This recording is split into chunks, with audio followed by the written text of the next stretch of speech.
Welcome to Retirement Ramblings. I'm Scott, and today is day 328 in my countdown to retirement. So I started off the day by contacting my personal disability insurance company to cancel my disability policy. And it was a fairly straightforward process.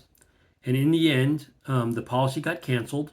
I am going to get a prorated portion of my dividend back, a prorated portion of my monthly fee back, and I'm also going to get back the money plus interest that remained in my payment account. So that's all good. In fact, it's going to total up to more money than my monthly payment is. So it's as if I got, you know, the month of January and portion of February for nothing. So I was happy with that. And then after the market opened, I I looked at how Amazon was doing, and it was down around 4% ish. So I put in a bid on buying some additional Amazon stock to kind of increase my position in that particular company. And I ended up getting, or I put the price in at a 4.34% drawdown from the close the prior evening. And I ended up actually getting in at 2 cents below what I had requested in my good till cancel order.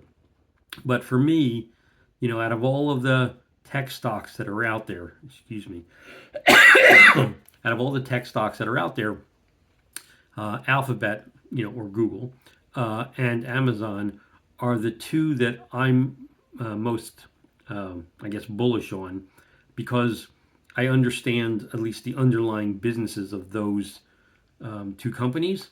And so, whenever there's a substantial pullback, I try and increase my position in those two equities.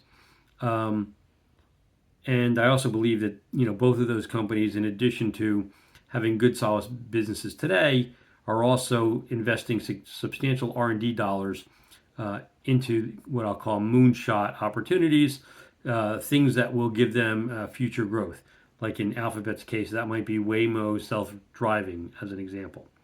And Amazon's still experimenting with, effectively self-service grocery stores, among other things. So,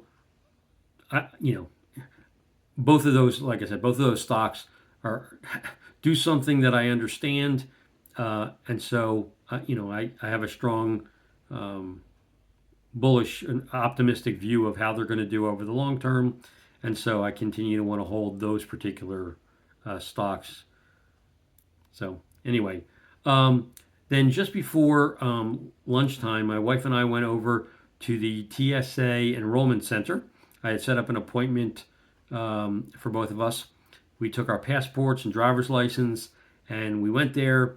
And at our appointment time, they promptly, started working with us, and basically took the passport with the RFID, did what they need to do with that, took the driver's license and did the verification of that. Then we had to get digitally fingerprinted.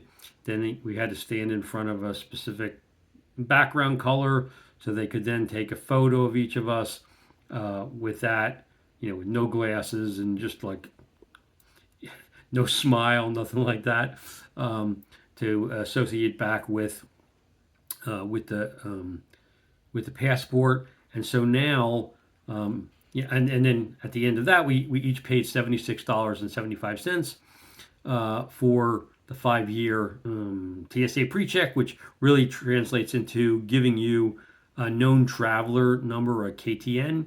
And so once you get that number, then you have to go and provide that number to any airline that you're going to be flying. They'll then take that number and make sure that when they generate your boarding passes digitally or otherwise, that it indicates that you're TSA pre-check approved. So that's cool. And then I expect to get the notification with that number, in the next few days to maybe a week. So we'll see what happens. Then after that, we went over to Chili's, which we haven't been to in, I don't know, couple of years probably, and I had the three for me lunch, which includes a beverage, um, an entree, and a side. And so I had Cajun shrimp pasta and with a side salad, and my wife had Chipotle fresh Mex bowl. So both of the hers was a little spicy for her, so she didn't finish all of it. Mine was should have been spicy, but really wasn't. So I ended up finishing it. It was fine.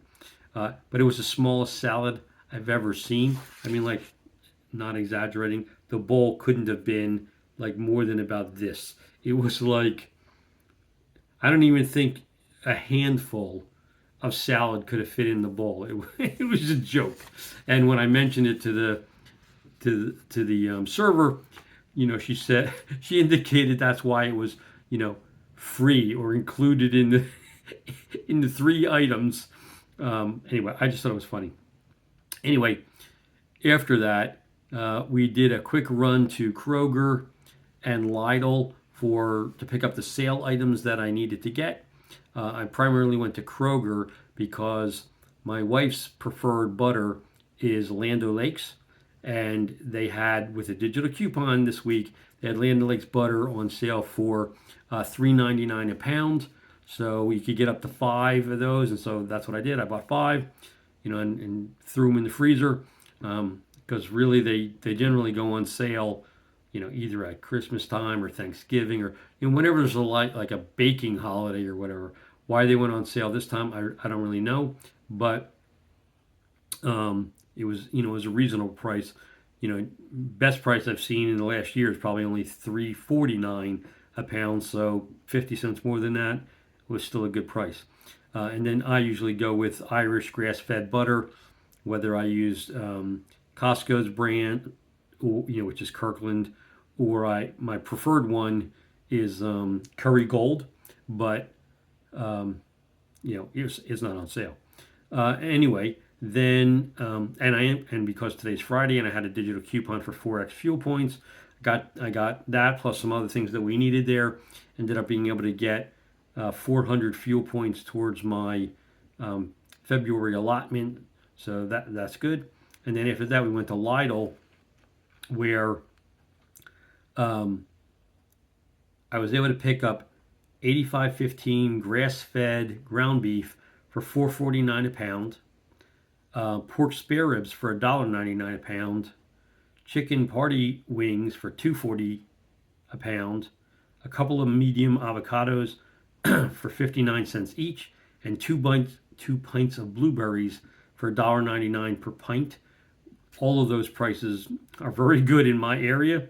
So I had also contemplated getting monkfish, which was on sale for $8.99 a pound, but I decided to get. I mean, I looked at it, looked pretty good, but I haven't ever cooked it before, and so I decided that I would research recipes before actually going and buying it and see if I can find something that sounds worthwhile. Then if I do, then I can always circle back and pick it up. But I didn't want to end up getting it today. And then the potential buyer that reached out to me on Wednesday about buying a torque wrench that I had for sale on Facebook Marketplace reached out to me late this afternoon, said he had the money today and could we meet up. So after he got off of work, I met him at my normal meetup spot. We did the transaction, and he's a research engineer. And like the torque wrench that I had was it's old, but it's like new. And I say that meaning it's never been out of the box. My dad bought it. When he passed away, he left it to me. I have no use for it, but it's, like I said, it's old. It's not digital. It's a bar that basically has a half arc, and there's like, as you press down on things, there's a needle that moves between the arc that gives you the torque reading. Anyhow, the person was telling me he needed this kind of bar torque wrench because it's way more precise than the kind that they sell today. And whatever project he's working on, it needed to be precise. And again, looking at this thing, I was thinking to myself, how could this be more precise than like a digital readout one or something? But that's what he needed, and that's what he got. So, hopefully it works out for him, and you know, it was a good purchase. But for me, one more tool down that I, don't use and don't have to store. So I'm happy about that. Anyway, that's my update for today. Hope you're having a good day. Uh, if you have anything you'd like to add, please, put something in the comments. Send me a email at myretirementramblings@gmail.com. But otherwise, I will look forward to talking to you tomorrow. Take care.